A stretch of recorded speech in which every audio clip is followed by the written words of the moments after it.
കശ്മീരിൻ്റെ താഴ്വരയിൽ കൈസ് എന്നൊരു യുവാവ് ജീവിച്ചിരുന്നു. ജീവിതം അവനൊരു കളിതമാശ പോലെയായിരുന്നു. അവൻ്റെ ജീവിതത്തിലേക്ക് ലൈല എന്നൊരു പെൺകുട്ടി കടന്നു വരുന്നു.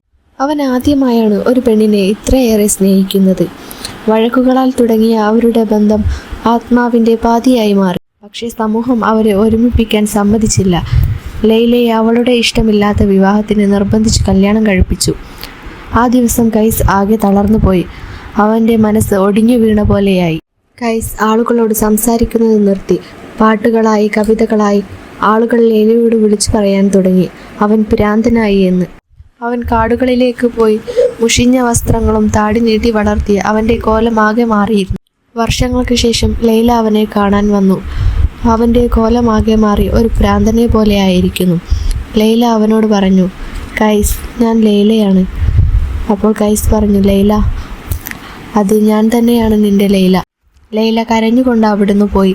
കൈസ് അവളുടെ പിന്നാലെ പോയില്ല. അടുത്ത ദിവസം ലൈലയുടെ ഖബറിന് പുറത്ത് കൈസ് മരിച്ചു കിടക്കുകയായിരുന്നു.